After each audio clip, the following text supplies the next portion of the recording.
So this is one of my favorite cartoons because I think it deals with the subject of entrepreneurship really well. Primarily because the one thing it deals with really well is that an entrepreneur has to be very, very convincing. So this is my boss and the founder of the company I work for, Nuru Energy. And we met coincidentally in Dholpur district in Rajasthan in 2009 when I was working there. And Samir had come there to basically show off his product in a few villages and find out if it had scope. And he had this wacky idea, as most entrepreneurs do. He wanted to solve the problem of energy poverty. If you haven't heard this term before, it basically refers to not having access to enough electricity to power things in your household and things outside, so your basic energy needs. And in India, about 100 to 250 million households, depending on the report you read, don't have access. So let's fast forward to the summer of 2010. I was living here in Vancouver in Canada. A really difficult place to leave. But I got on a call with Samir. And again, he was able to convince me to leave Vancouver in the summer of 2010 to head out here. And this now is southern Odisha. This is Rayagada district in Odisha. And I spent the better part of a year, from the middle of 2010 to the middle of 2011, working here to set up pilot projects for the company to test whether their product could actually solve this crisis of energy poverty. And the basic problem is this, that most households that don't have access to electricity, 90% of the time, are probably using kerosene for all their lighting needs. Now in India they use subsidized kerosene, but in Africa where we also work, they don't get subsidies for kerosene. So it becomes an expensive proposition and an unhealthy proposition for them. So back to what convinced me. This is Alfred Traeger. Now he's sort of a hero in our space because he's an Australian entrepreneur, social innovator, and he developed a pedal cranked radio with Morse code that could be used in the Australian outback, and later influenced this guy. This is Trevor Bayliss, who later invented in 1992 the wind-up radio. He's considered the father of the wind-up radio. As an inventor, Trevor Bayliss is what he wanted to do, and why he's a social innovator, was because he wanted to reach out to villages in Africa and spread the message of HIV/AIDS, and he thought the wind-up radio would be the great way to do this.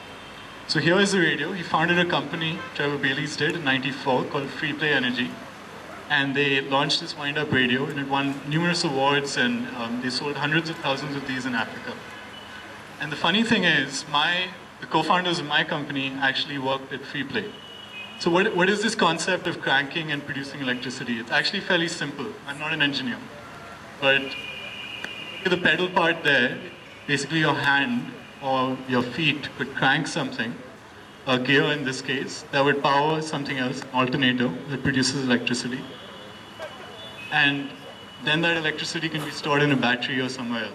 So we at Nuru Energy came up with this. This is called the Nuru Power Cycle pedal generator. It's an electricity producing platform or device that can be used to power small devices or slightly larger devices in urban and rural areas. So I'm not sure if you've seen this ad, but this is a Visa debit card ad that has been on TV for a few months now, maybe a year. And it's actually set in Kashmir. So this one guy, this entrepreneur that features in the ad, his village has no access to electricity, so he starts pedaling on this cycle and suddenly produces electricity, and he buys the equipment through his Visa debit card. So it's actually a great ad for us, although we couldn't afford it.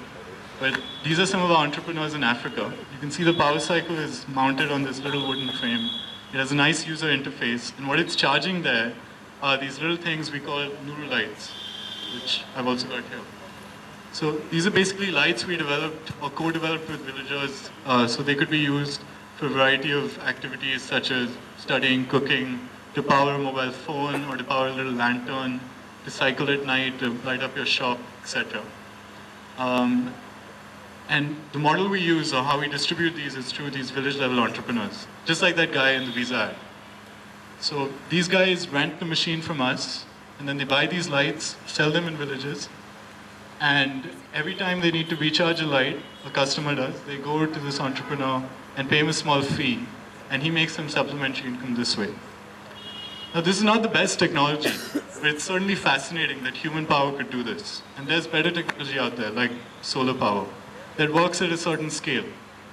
And we've realized this and diversified and also developed solar chargers for our lights. And we're still trying to figure out how to actually solve this crisis that affects billions of people all over the world.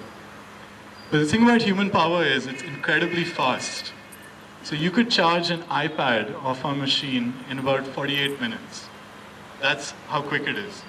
To do that with a solar panel, you'd probably spend 5 times as much on the panel. And that's why I really believe in this technology. It convinced me. So this is a little wall painting I used to see in Odisha almost every day when I used to go out to the field. I don't know if you can see the little question mark after beach alive.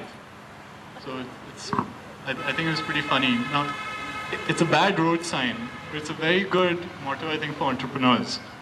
Because entrepreneurship really isn't about driving carefully. It's about adapting an idea or inventing something new, but really taking a risk and being comfortable with failing, because you're going to fail a lot. You're going to fail almost every few months or even every few days if you can help it. And that's how you'll probably progress. You might even fail and drop out, but then your failing will probably power someone else to solve the problem eventually. So I won't say much more, but if you'd like to learn a little bit more about what we do at Nuru Energy, you can visit the website or the Facebook page, or just catch me after for a drink or some momos.